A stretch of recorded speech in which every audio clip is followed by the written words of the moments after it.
This 13th floor video session is powered by The Rock Shop.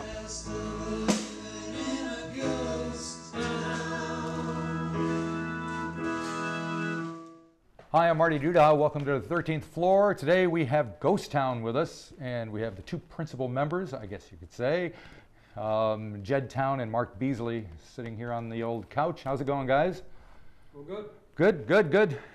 I should say that we've already done the musical part in the session, so we're all kind of sweaty, and but it went well. It sounded fantastic. So you guys have a new album out, which is called Sky is Falling. And so the band itself is kind of a coming together of some different elements. Maybe you can explain to me how you guys got together and what is happening.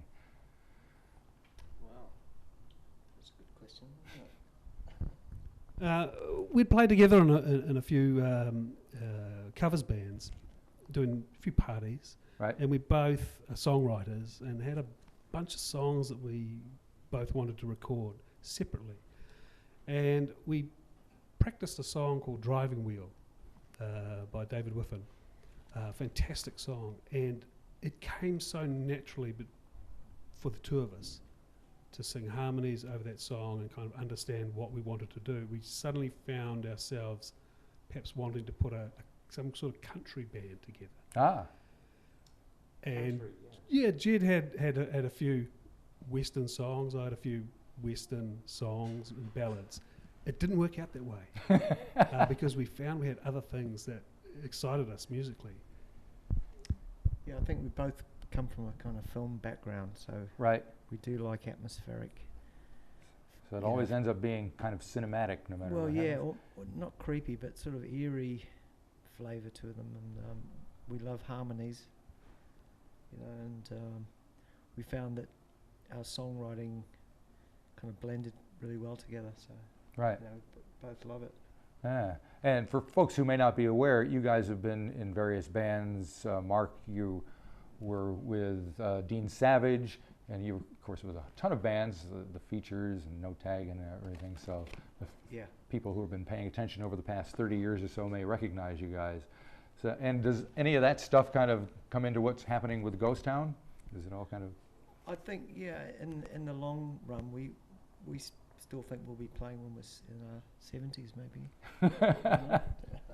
Yeah, in about 50 years' time. Exactly. Look, music and music history just seeps out of every pore of Jed Town's body. Right. And so his experience with rock and roll, from the Beatles, Liverpool, to the punk scene here, he's only ever been excited by new music. And his influence on this album can't be overstated. He doesn't sing every song. We share lead vocals, but the blend of the voices together, I think, makes it kind of unique, and it hasn't ended up being the album we necessarily thought we were making. I mean, we laid down quite a few different tracks, a few rockier ones, a few more country ones, but in the end we found the voices of the ghosts, if you like. Right. And that comes from Jed's background of exploring sonics, and from me as a songwriter, loving space and finding space for those voices. And I think it is an album of voice. Yeah, and also experience. I think we're not young anymore. We sort of hit our prime almost. Getting there anyway. I feel like it anyway. I've been doing music for a long time, and it feels now finally in control of the sound now. Right. I know the potential, and I think a lot of it is just getting the right sounds in there. With Ghost Town, we do hit some eerie kind of sonics, and quite unexpected, like you said. Sometimes it's and that's the great thing when you do hit something. Right. That's quite unusual. Yeah. Well, you mentioned Driving Wheel as kind of the song that got things started, and you have performed that for us. So we'll listen to watch you guys play it. anything you need to say about it before we check it out, and then we'll come back and talk some more. When we did it with a slide guitar, but I found singing and playing slide very, very difficult. So, you know. Fair enough. And I think we record probably better in some ways than playing live, but having said that, we love playing live. Gotcha. All right, well, let's give a listen to Drive and Wheel, and we'll come back and talk some more. Okay, we're going to do a song when the drummer's ready. Go Drive and Wheel.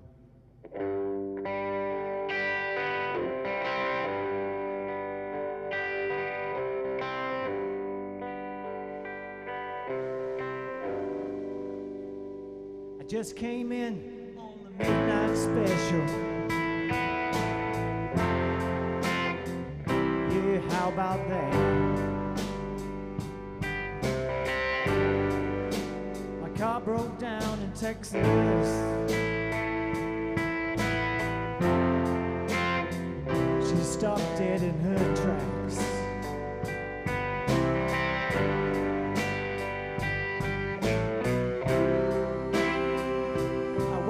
Tell you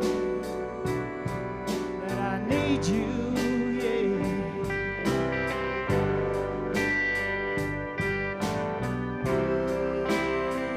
Yeah, I want to tell you just how I feel.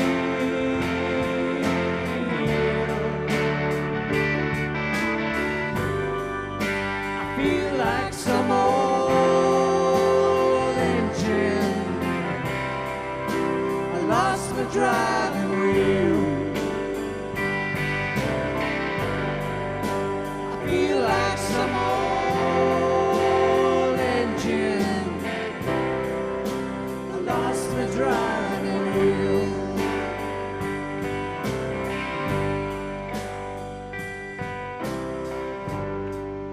They took my money on the night train off.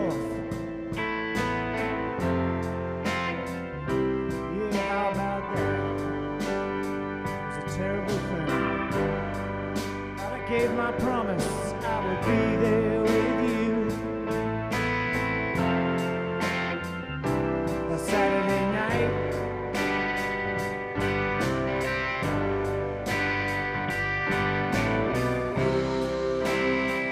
yeah, I want to tell you that I love you.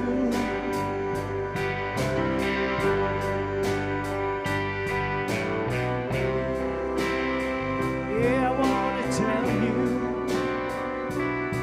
just how I feel.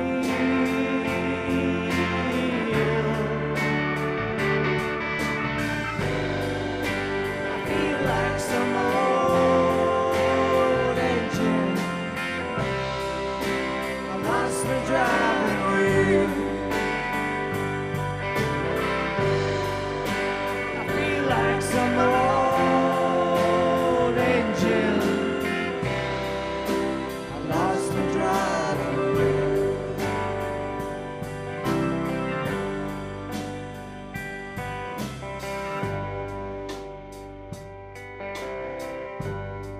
You know you can't say much in a phone call, baby. You know how it is. I guess I just have to tell you one sure thing. Won't you listen to this?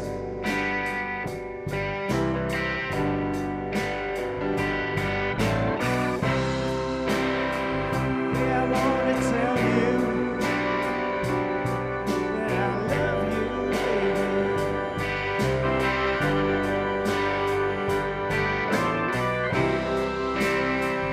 I just want to tell you just how I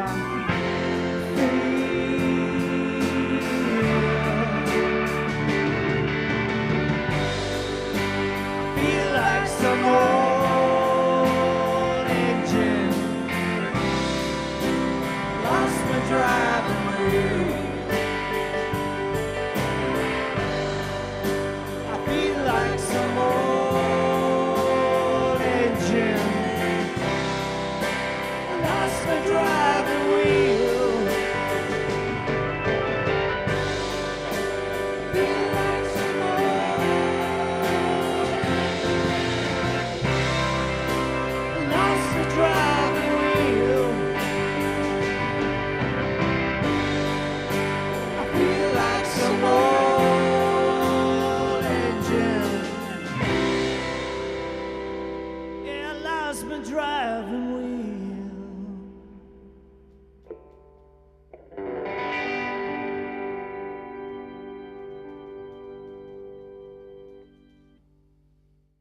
Okay, we're back with Ghost Town, Mark and Jed, and well, actually the third member of the band, who's like a permanent member, I guess, is Bryan, the drummer, right? Bryan Shaw. So since Yeah. he just left, let's. What can you tell me about him?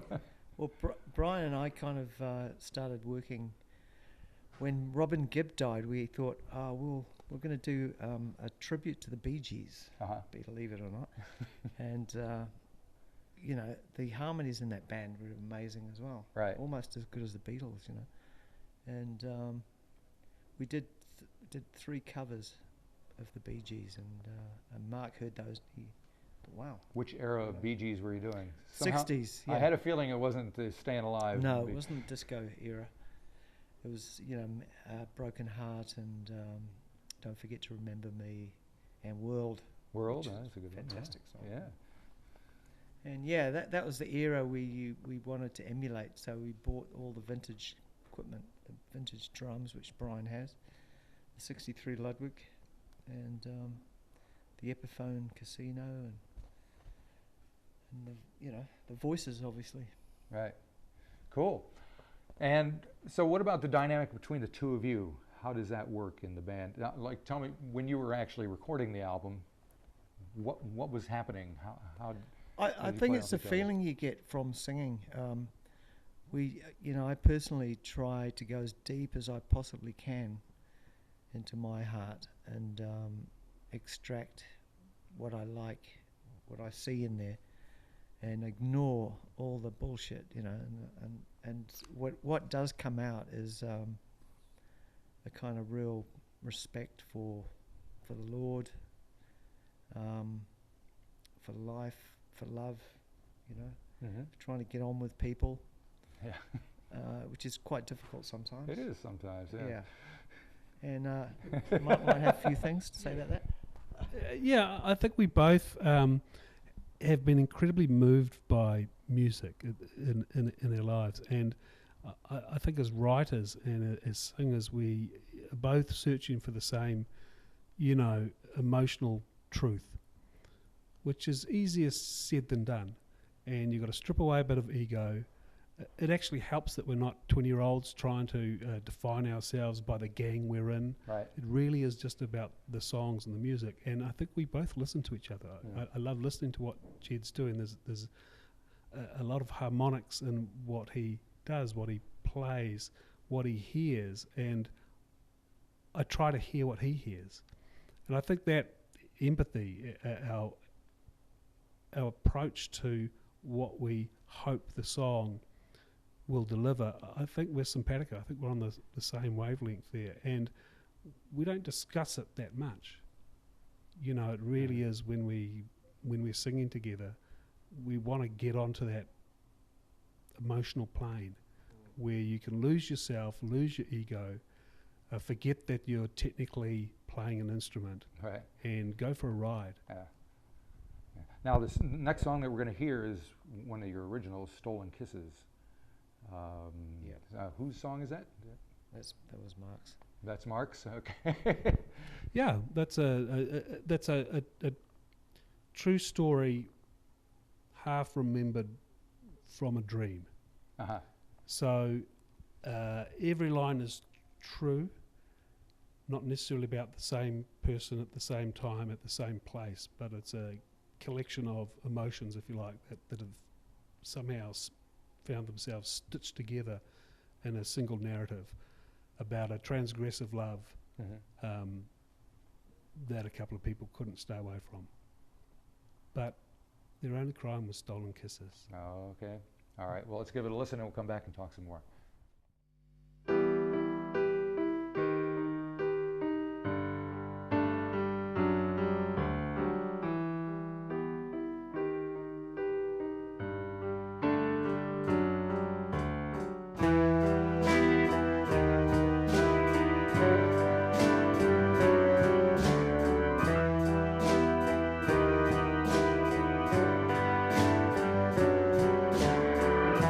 She let me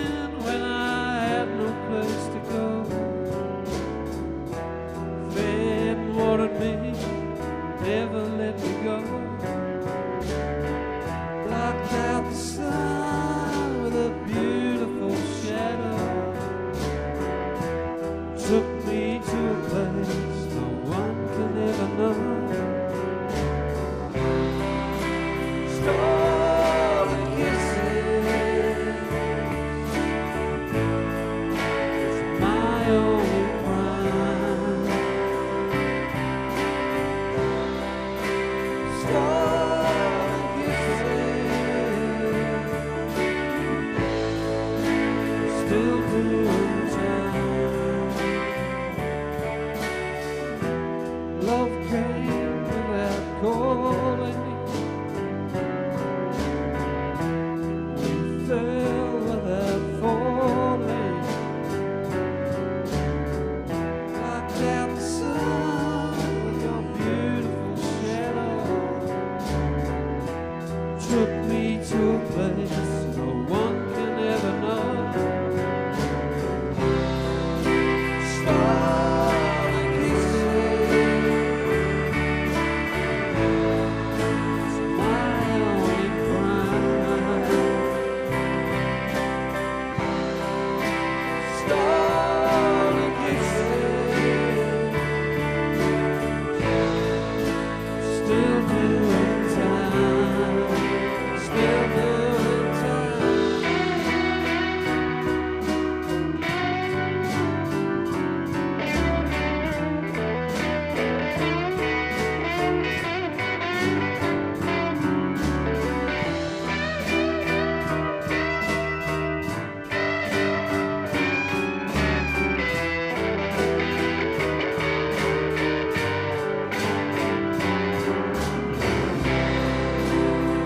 Stolen kisses,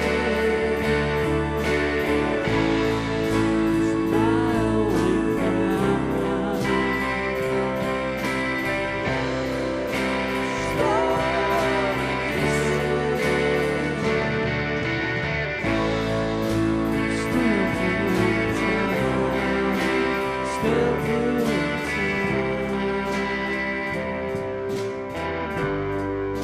still doing time,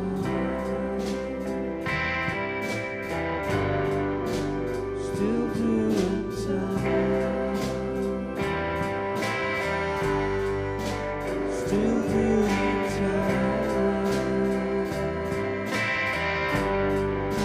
still doing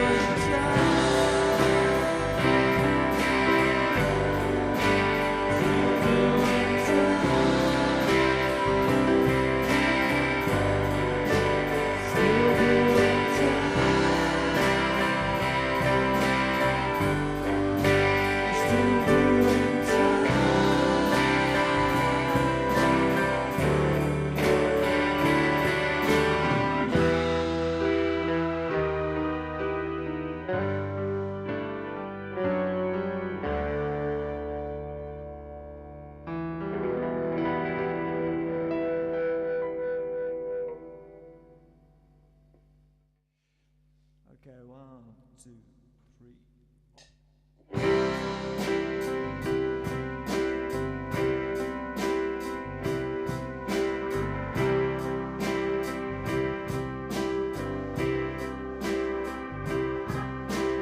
You can live forever, so the story goes. You can change your life, but you've gotta let it go sometime.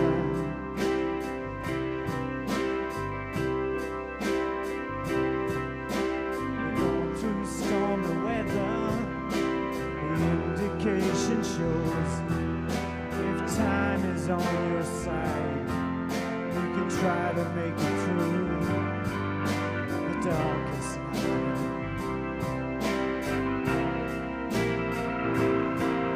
And I know we're gonna make it alright. We're gonna make it to the other side.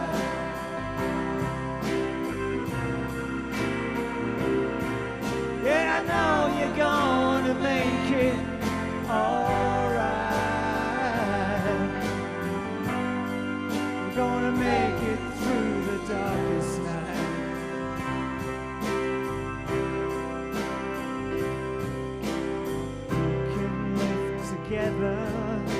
So the story goes. You can change your mind, but you've gotta let it go sometime.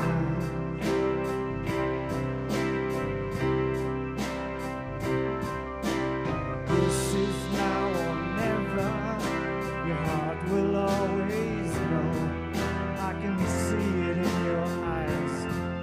Can you feel it way down low inside of you?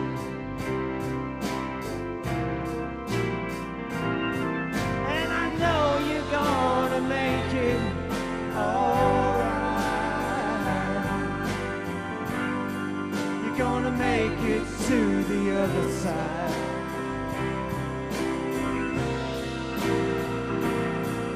And I know you're gonna make it alright. We're gonna make it through the darkness.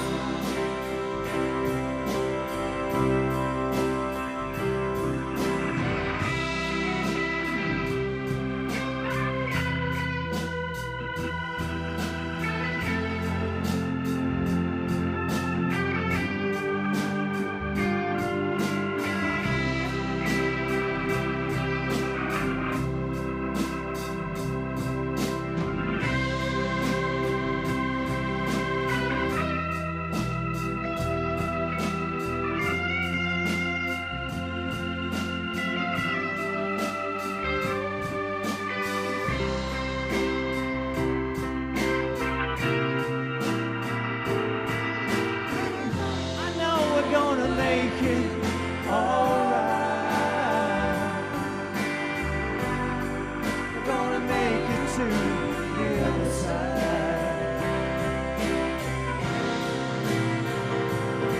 Yeah, I know we're gonna make it alright. We're gonna make it through the darkest times. And I know we're gonna make it alright. We're gonna make it to the other side.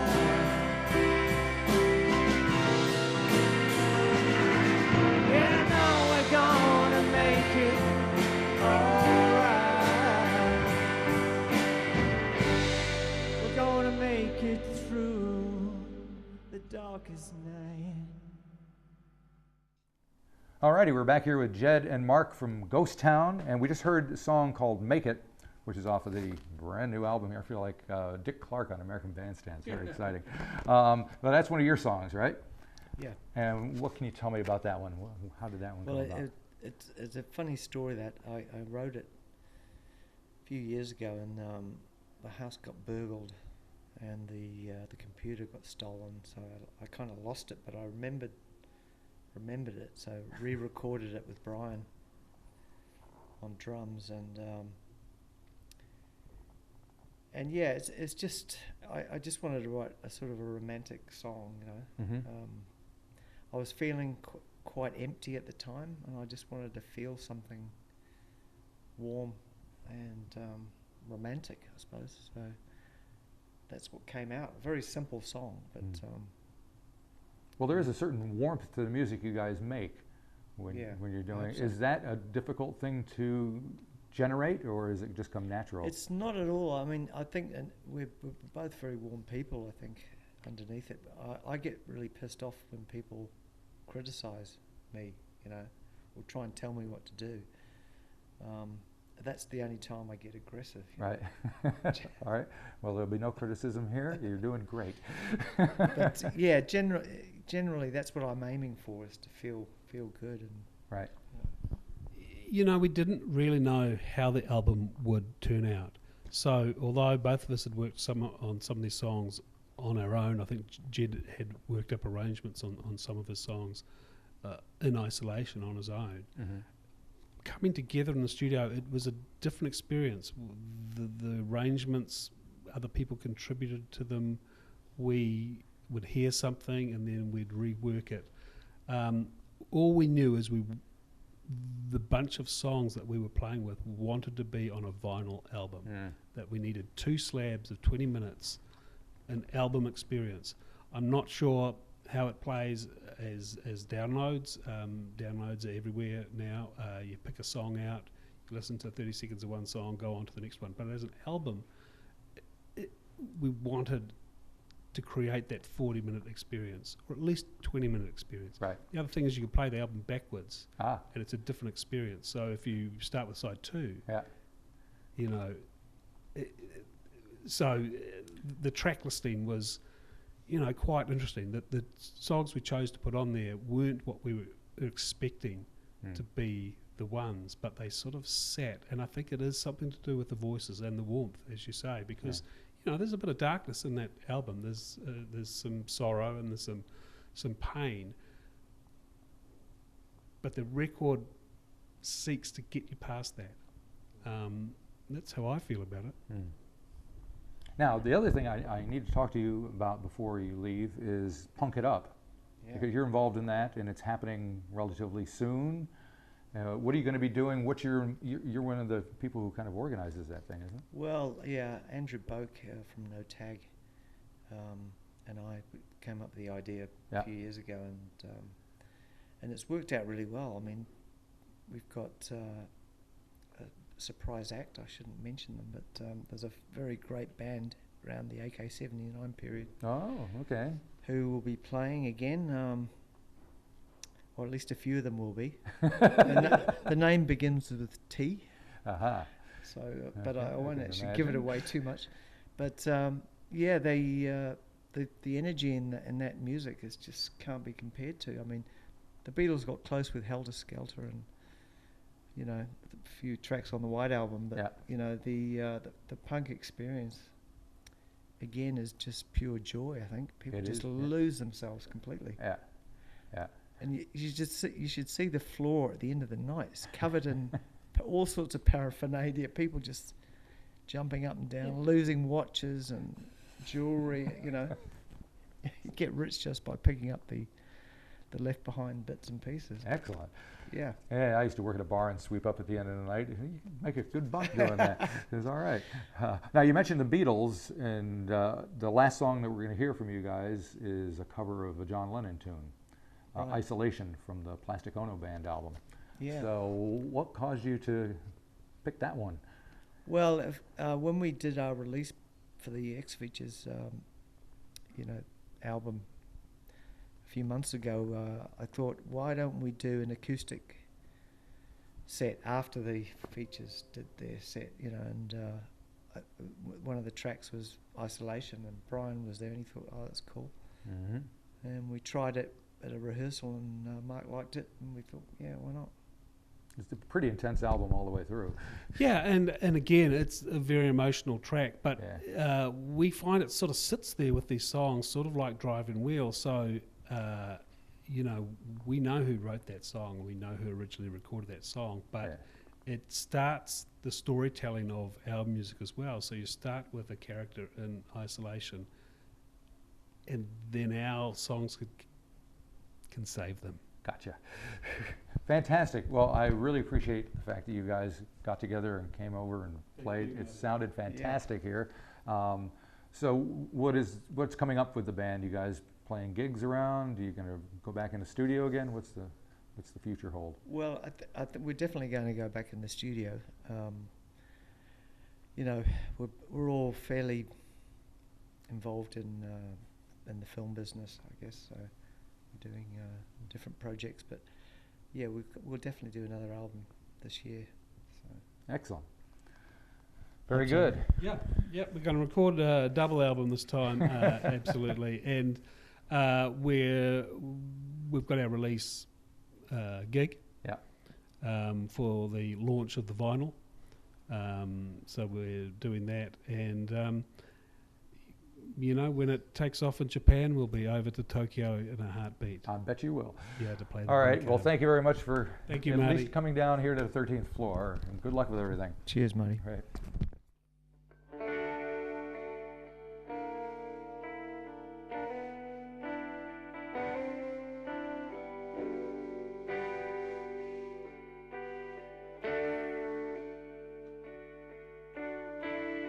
People say we got it made.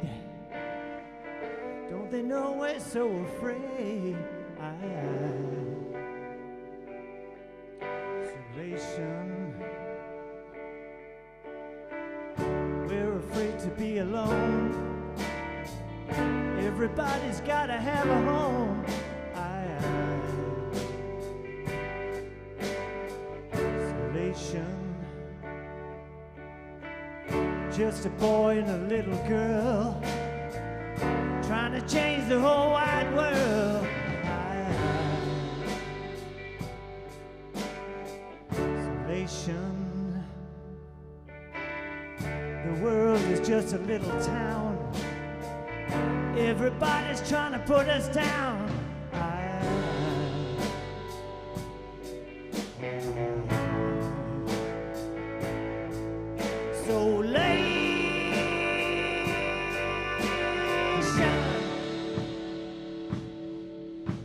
I don't expect you to understand after you've caused so much pain. But then again, you're not to blame. You're just a human, a victim of the insane.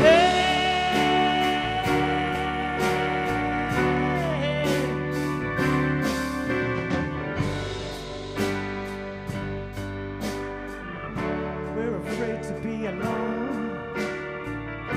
Everybody's gotta have a home.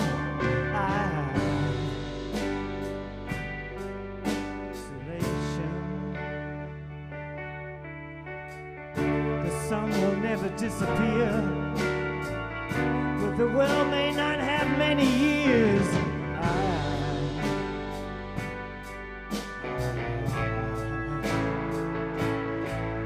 So